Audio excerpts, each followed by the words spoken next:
Hello, I'm Bobby Nuggs, and you are watching Right Hand Drive, guys. Today we're going to run through some entry-level Japanese cars that are available here in the USA for under 10 grand. Now, this is in our area, and it may not match what's in your area, but hey, let's see what's up. The Acura Integra GSR. In my opinion, it's a dope car. Standing for Grand Sport Racing, this was definitely, at the time, one of the most powerful sedans out there, and it also comes in a coupe, which is great for doing those Type R clones. Bumping the B18 C1, it's got 170 horsepower Roonies. She'll go when you want it to, but they've also got that class so you can take a girl out on a date. Generally coming with that rear spoiler and the moonroof. If you got the leather package, you were definitely killing it back then.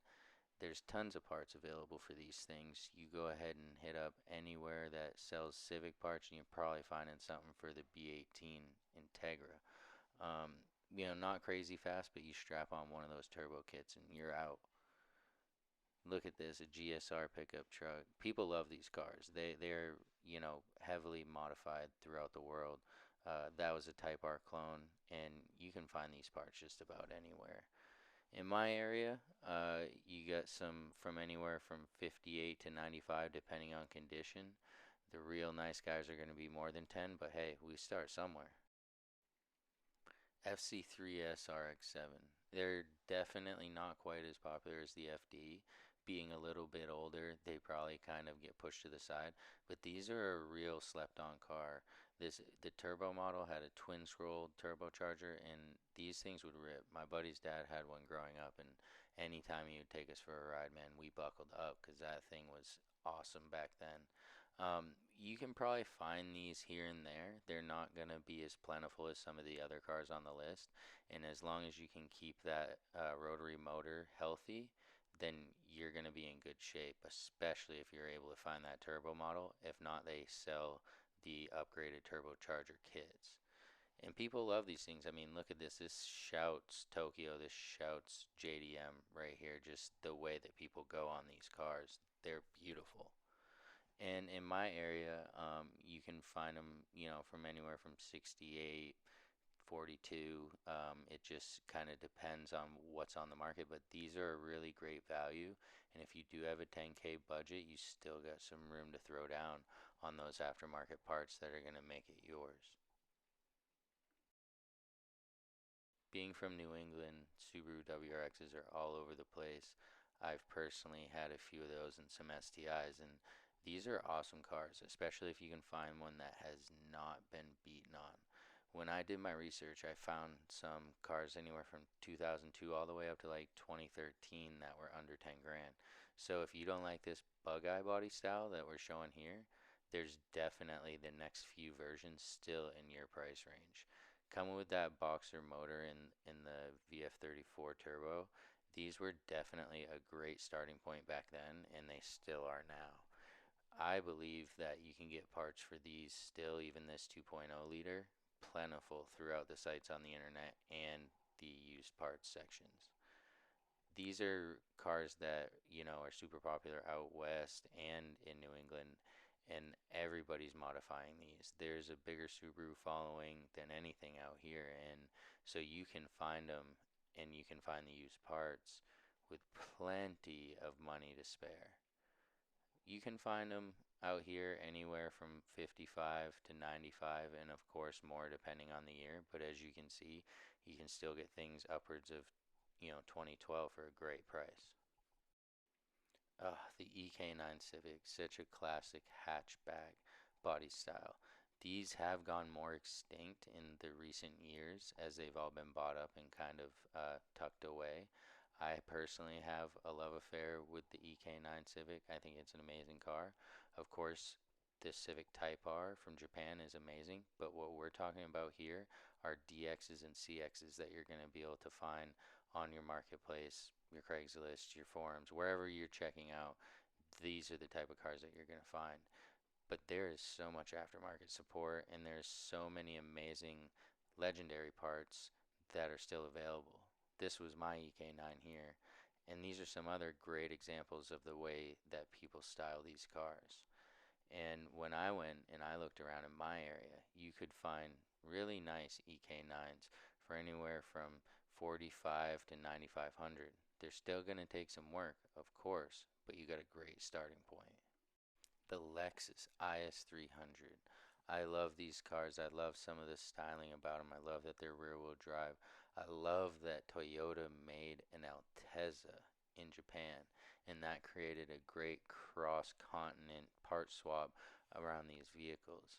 Um, the Beams motor that came in the JDM car, the Altezza, amazing motor if you can get a hold of it. The taillights alone, literal Altezza taillights were named after him. This car is awesome. Along with that fighter style cockpit, people modify these a lot and they take them drifting and they beat on them. So that's another thing when you're looking for them, you're going to need to be careful because some of these have been hammered as this seems. Now coming in at usually around 9,000 if you're going to get one of these, you probably don't want nothing too much cheap.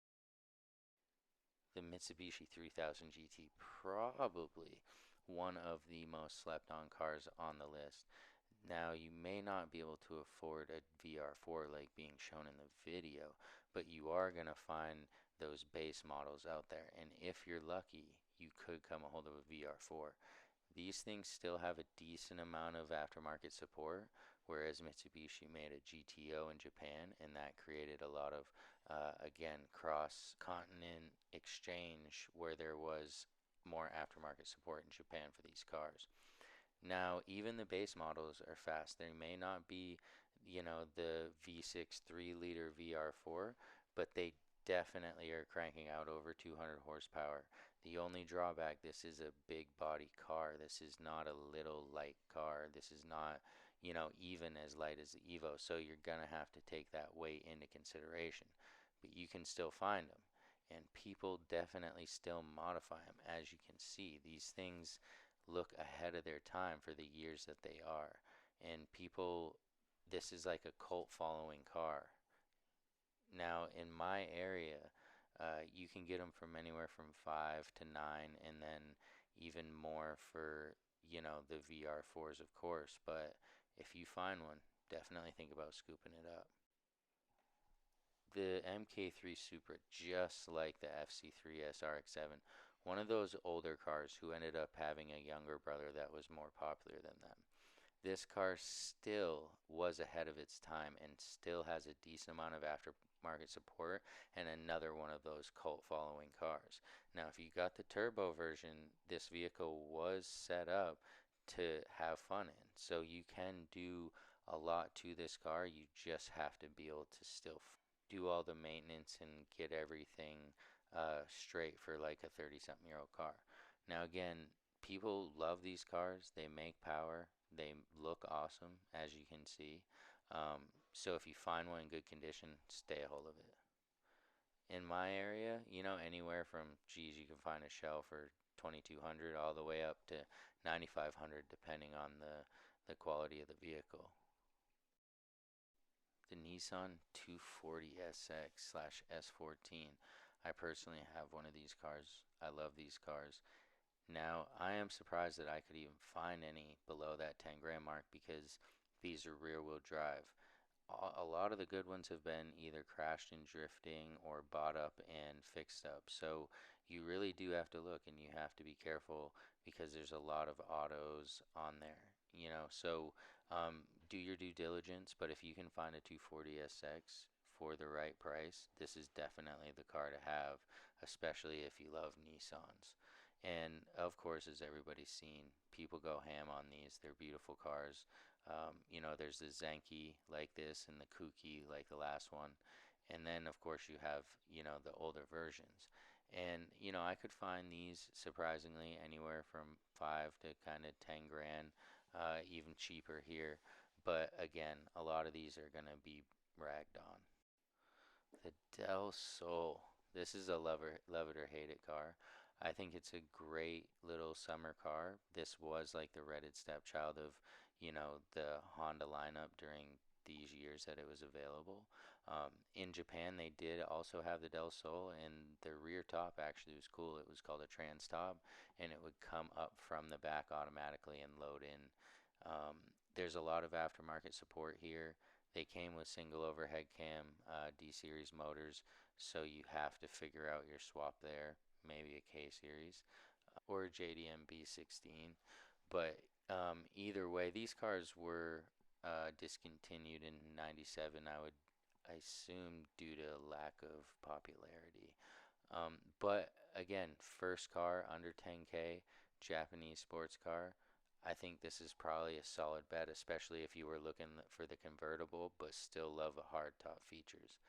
And people love to modify these. Again, everything's available for them. It was part of the CRX lineup, but these look nice when they're done right. There's nothing wrong with them when they're done right. And so in my area, I was able to find them pretty much from anywhere from like 5 to 10,000, depending on the condition. And if you can find a JDM one, definitely snag it. Last but not least is the Mitsubishi Eclipse GSX. Back when I was younger, these cars were definitely where it was at, that all-wheel drive 4G63 motor. It was basically an Evo on the lesser side. They also made the GST, but that's not really what we were looking for. And it did have a little less horsepower and it was front-wheel drive. If you could find either of these, I would definitely grab them. But if you can score yourself a really nice GSX for under 10K, then I would super suggest grabbing this because it only takes a few bolt-ons to really get these cars ripping. I myself have had quite a few Evos, and knowing that this shares a lot of those same concepts, I would trust that these can handle some pretty decent power and tear it up at the track as well. Along with that classic GSX exterior styling with the big high-rise spoiler, these are very awesome Japanese cars. And people love to modify them as well, of course. There's a huge following behind these cars, and when you really get this styling right, look at this. These cars are awesome.